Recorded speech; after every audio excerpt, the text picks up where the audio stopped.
What's going on, everybody? I'm Jeff Kurkjian, and welcome to another episode of Do What You Love, and I'm so excited for our guest this week. Surprise! I'm a baseball fan. If you didn't know that, then you probably don't know a lot about me and my upbringing. Baseball is a huge part of my life, and when it came to baseball guests, it was kind of difficult for me because I've had a chance to be around a lot of baseball growing up, and I've met some incredible players, some incredible managers, umpires, you name it.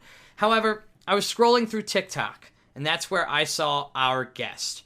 Ryan Weiss is a minor leaguer for the Arizona Diamondbacks club, and the kid has an amazing story, and I've never met him before, so this is a first on Do What You Love, having a guest on that I've never had the pleasure of meeting in person. However, hey, there's a first for everything. Ryan Weiss is in with us. What's up, brother? Thank you so much for joining the podcast. I appreciate it, man. Thanks for having me. Dude, I'm here to tell you right now, your story, your video on TikTok has really blown up and has spoken a lot to not just the baseball world, but to the world of many people who have gone through difficult times. And I want to get into that. I want to talk baseball, but I first want to say we're recording this on June 30th. And yesterday, Ryan, you had your first professional save. And I wanted to say congratulations. That is so cool. I appreciate it. Thank you. You've been working out of the relief, or out of the bullpen, I should say, as a relief pitcher here and there for the Amarillo Sod Poodles. Nothing better than a good minor league team name, right? Oh, I know. When we got here, we were just like trying to figure out what a sod poodle is, and we're just like all laughing about it. And then whenever I tell like friends and family, I'm like, "Oh, who you play for?" I'm like, "Oh, the Amarillo Sod Poodles." They're like, "Sod Poodles?" I'm like that's exactly what I said too. Right. Well, I mean, you look at it, there are so many amazing minor league teams out there with names. You've got the Akron Rubber Ducks. You've got all of these great names because they're able to get away with it because baseball is fun. These games are supposed to be fun. And I worked at a minor league stadium, low A, or actually I believe they're high A, Frederick Keys for the Baltimore Orioles. And I know you came up and moved pretty quickly through the Diamondback system, and you are a professional baseball player. Now, before we get to your family history and what brought you to be the man you are today, how does it feel to call yourself, you're getting paid to play baseball. You're like the luckiest guy on earth here. Yeah, it's pretty cool. I mean, obviously it's cool now because COVID's over with in terms of now we can actually have a season, but yeah, it's just great to have fans in the stands again. I mean, you got people taking off work to come see you play, and I mean that's pretty cool. And so we just try to cherish it as much as possible, dude. It's awesome. That is so cool, and I think that being able to say, obviously you grew up playing sports, baseball specifically, and the dream is everybody says, oh, I want to play in the MLB, I want to be a Major League Baseball player, I want to be a professional baseball player, but you're actually living that dream, and that's why I wanted you to be a part of Do What You Love, because you are the epitome of doing what you love, and I think that's so important for people to realize that whether it's your career path, your hobby that you get to do on the side, what you get to do on a Friday night, whatever it is, find time to do what you love. So, Ryan, I want to get into the video that drew not only my attention, but the attention of so many others. And I know it's a difficult thing for you to talk about, and I don't want to set it up because it's your story, the story of your parents. Do you want to talk a little bit about that? Yeah, I mean, I'm pretty open about my story. I know it's pretty unique. So, I mean, I just went through a lot. I mean, if for those of you that don't know my story, I encourage you to go kind of look through it and just see what it is, because I lost both parents by the age of 21, and yeah, it was pretty crazy. I had to grow up pretty quick, but at an early age I noticed that my faith was going to become a huge part of my life, which it has. I realized that baseball was going to eventually, hopefully, allow me to have the platform of talking about going through loss and when it comes to just your mindset with mental health and just kind of and being a good person, and then obviously my faith. So I mean, it's all led me to where I am. Sorry for all the rain and the Amarillo weather that's going on right now. I'm on my porch, so bear with me right now. But but yeah, it's I encourage you to go look it up. Yeah, I'll put the link to your website in the show notes for today. So if you're listening, you can check that out below. You also do a lot of coaching, you do a lot of guiding, and also your whole story is up there. You know, there's one thing that's always kind of bothered me a little bit. It's the fact that a lot of people would say to an athlete, shut up and dribble. Just don't have a cause. Don't care about anything. You're a Christian man, and I think it's good that you talk about that, whether I was a Christian or not, which I am. But I think it's important for you to talk about your faith. And I think it's also important for you to speak out about things that you care about. I mean, I'm a local radio host, and I constantly talk about things I care about. What makes me any different than you, right? What makes me any... Just because I have a radio show doesn't mean I'm any better or worse. We're both human beings, and we should use our platforms. And, you know, if it's all right with you, the beginning of the video on TikTok shares that your dad took his own life when you were just 14 years old. And I can't imagine what you were going through at that time. You're a young high schooler playing baseball, I assume, maybe some other sports. You're just getting to know yourself and this huge loss. And now you've kind of dedicated a lot of your career, your life, your time to suicide awareness. Is that right? Yeah. I mean, it's one thing to be able to play, but I mean, it's really not about me. I'm the one that's able to play, but if it wasn't for God, if it wasn't for my family, I wouldn't be able to be in this position to even play. So I just try to give back as much as possible. That's why through TikTok, I mean, it's a real fun platform if you want to be goofy, be goofy. If you give up a couple homers, put it up there and show everyone that I give up a bunch of homers, because I do.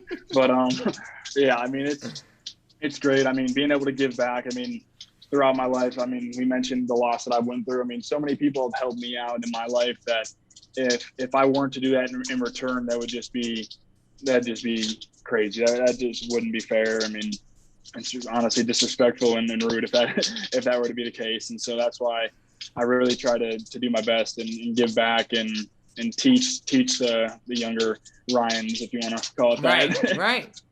Well, I think sometimes, a lot of the times, that just a couple weeks ago, I had a cancer survivor who's still battling a lot of difficulties, and throughout this diagnosis for her, she has learned to help others. And maybe where she was lacking in support when she was going through it, she has now been that support for others. And I think that's so important and so big of you to be able to do it. And I think, you know, after losing your mom before you even got drafted, Ryan, you've been dealt a tough hand, yet you're still such at least from what I see on social media, and I know things are different in real life, but you're such a strong Christian man. And I think, as a Christian myself, one of the biggest criticisms from people who, you know, don't follow Jesus Christ, aren't a God follower, is that how could you do that? Like, how can you be given such a hand and still believe there's a God, Ryan? Right? Like, Yeah. That's the question I get as a Christian all the time. Do you get that?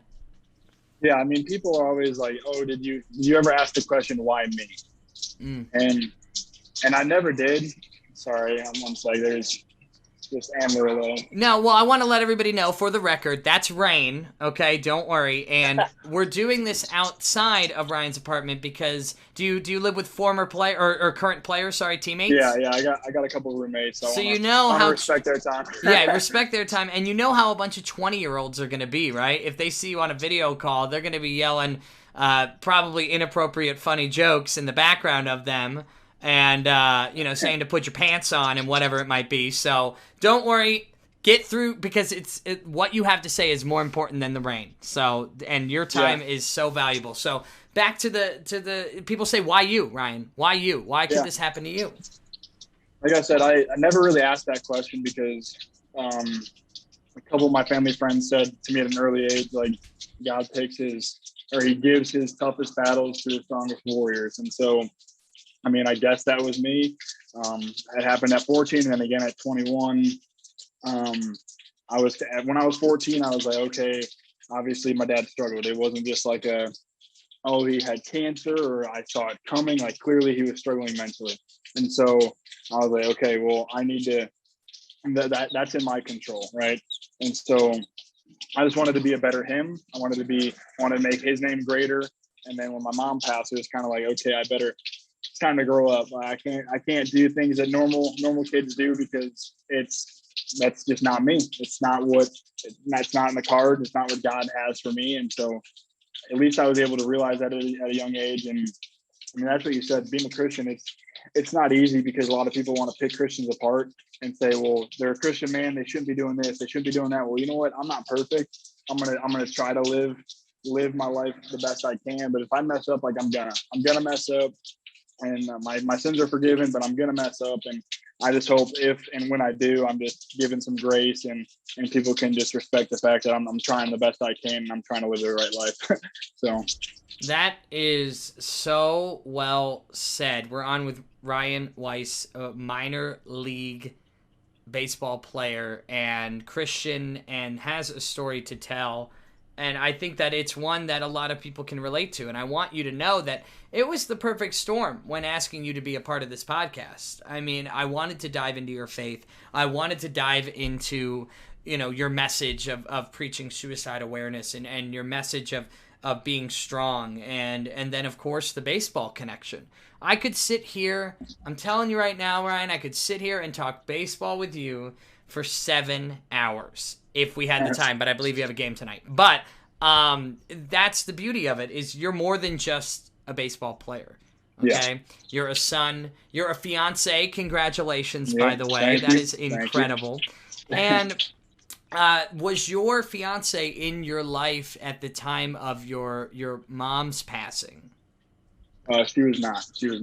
So you came into this relationship, kind of a different man. You said after your mom passed, you had to figure it out. You said, okay, Ryan, It's time to be a man. And do you feel in some part of you that in that dark time, losing both of your parents within the span of 7-8 years, that God brought you your fiance to the new man that you are right now?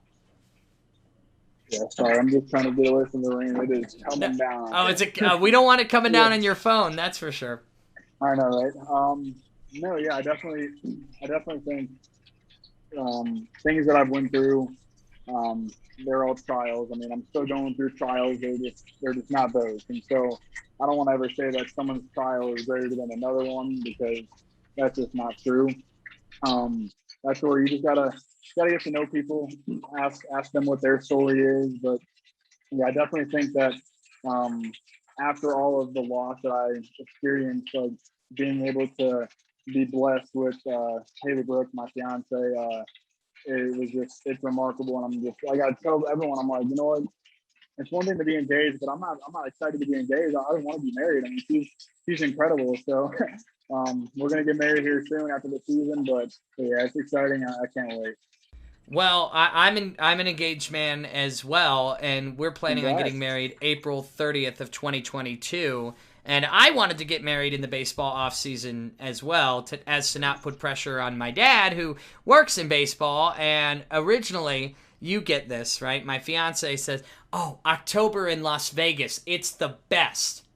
And I said, October is a month we will never, ever, ever get married in. I'm just letting you know, that's the playoff season. We can't. And she goes, really? And I said, my dad would tell you 100 times over he'll be there and he'd never. But I can't do that to him. And your life has kind of been, I guess I got to say, like, run by baseball. You work on a schedule. You travel. How difficult is it keeping a strong relationship with you, your fiance, and God throughout difficult times? I've covered minor league baseball players. I've covered major league baseball players. The lifestyle is not easy. For anybody who thinks being a professional athlete is fun, it has its fun days, I'm sure. But it's difficult. How have you managed to be a professional baseball player with all of the traveling, all of the hard work, all of the workouts, and maintaining that relationship? Yeah, definitely, obviously, God's at the forefront of our relationship. I mean, he's the foundation. And so I think when it comes to, say we're on the road or we go to extra innings and it's a long night, like just knowing that my fiance will give me grace and be patient with me if it comes nights like that. Or, I mean, if I'm not doing well, it's like everyone says it's like, oh, you're a professional baseball player. Like, yeah, everyone sees what we do on TV or on like a Statcast or all that, but like when we go home, like we don't want to talk about work really either. So it's like understanding that there has to be a balance of uh of work and non-work. So it's like, she's been great.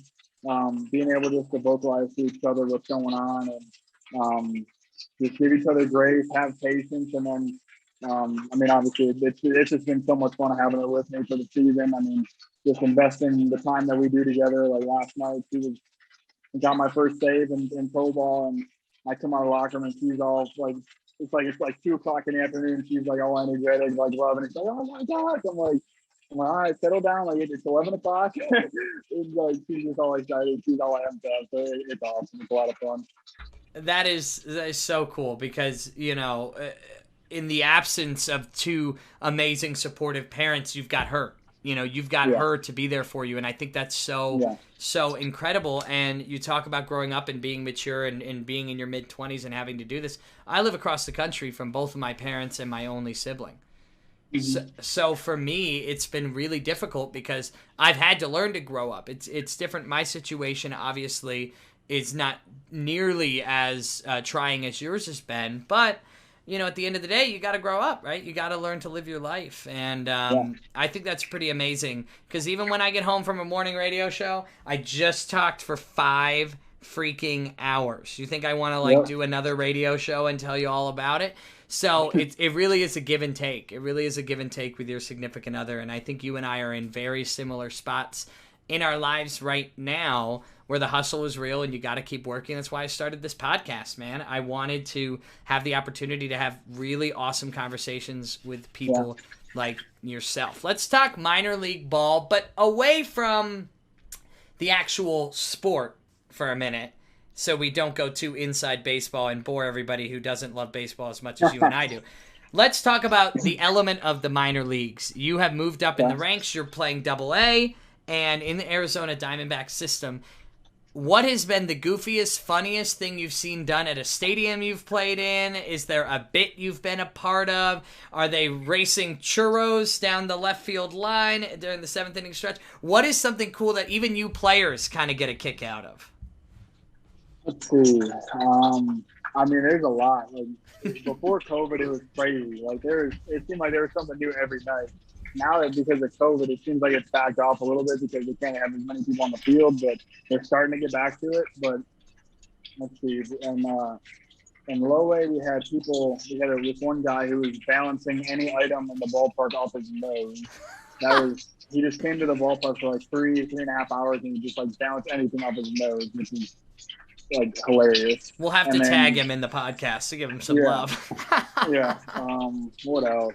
We'll do a bunch of like, who are they? They think they're from the Chicago area. Like they just run and just like they're like acrobatic. They just like run and jump off a trampoline and just tumble. That was really cool. So for you guys, especially in the bullpen, and you've started, but you've also done some relief pitching as well.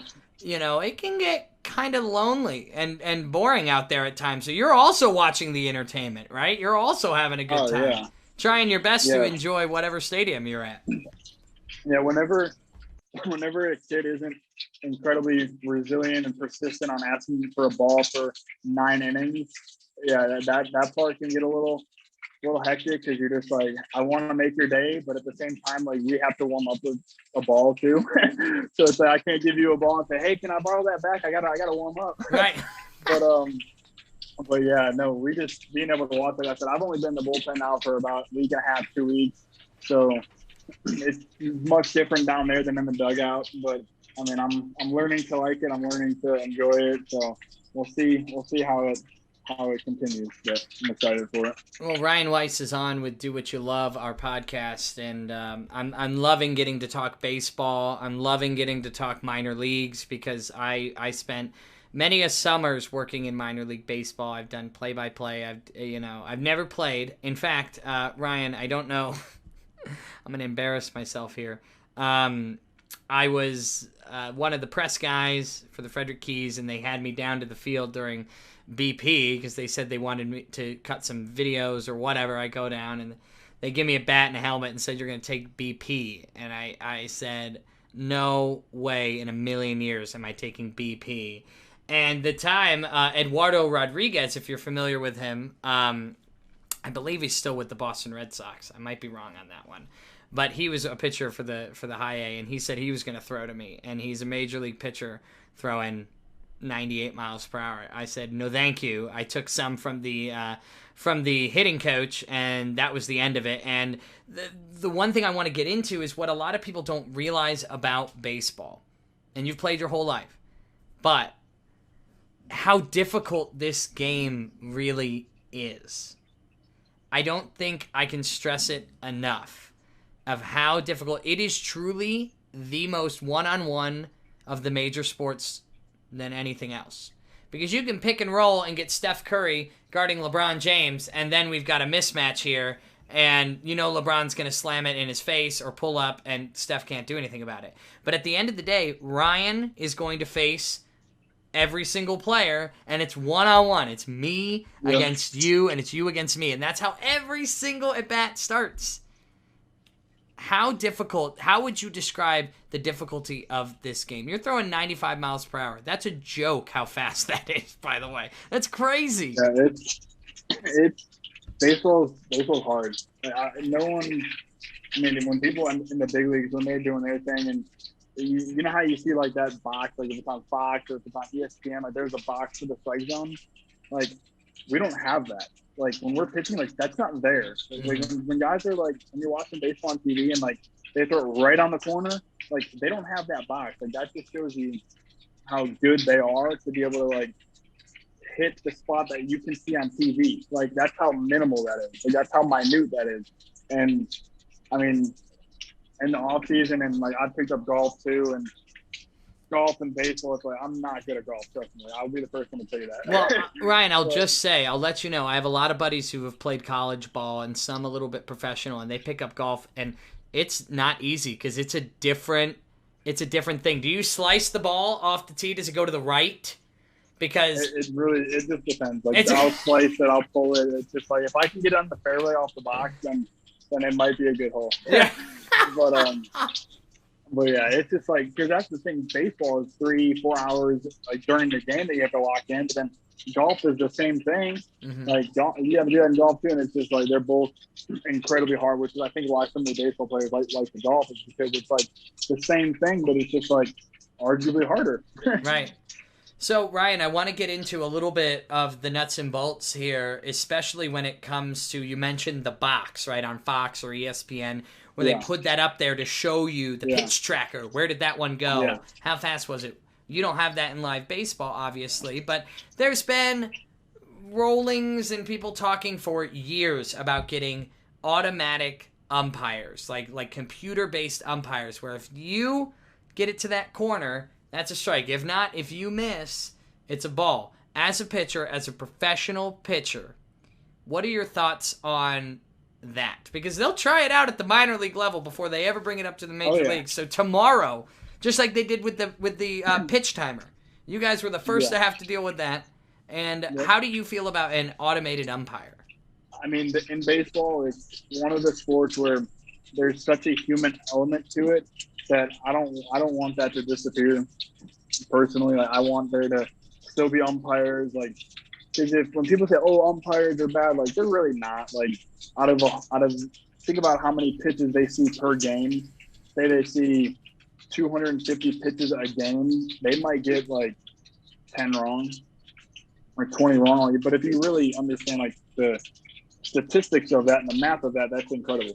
Yeah, if so you threw how many times, and now this is I never pitched and I never played on a big enough level. I was an umpire when I couldn't play anymore. I just couldn't keep up with guys like you. I mean, I really couldn't, because when I hit 9th grade, I was 4'9", and guys like you were 6 feet already and throwing hard, and I just couldn't keep up. So I ended up moving on to musical theater, which that's a whole different story. But out of 100 pitches that you may throw, how many of them would you say you miss your mark? How many?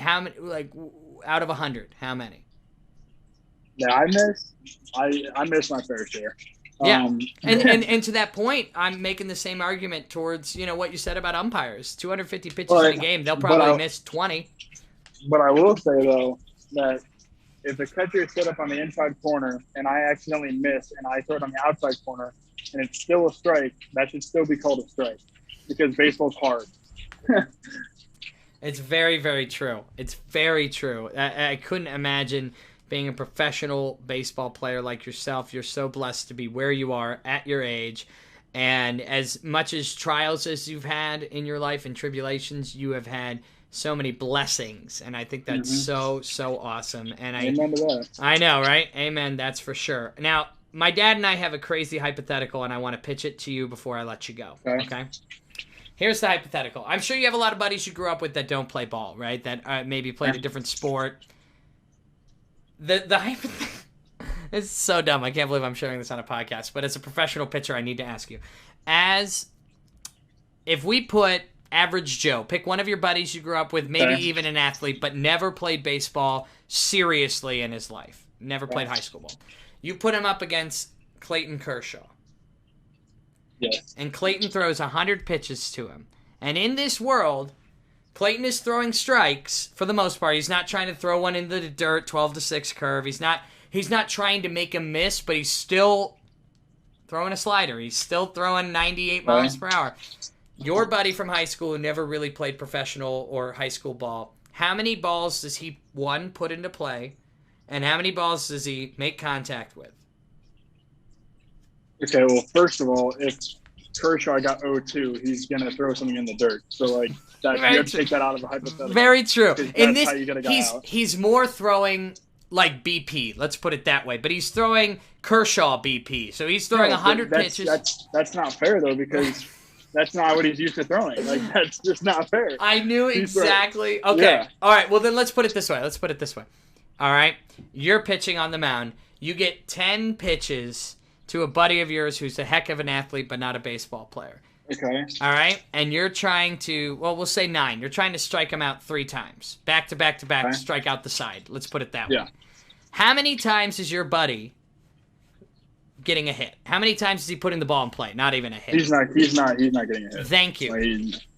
But I'm also not going to throw like 80%. Like, I'm going to throw as hard as I can. Right. Because, like, if he, on the off chance, if I were to throw, like, if I were to lob the ball home and I threw like 80 miles an hour and he got a hit, like, he would never let me live that down. So, like, I'm not going to let it get to that point.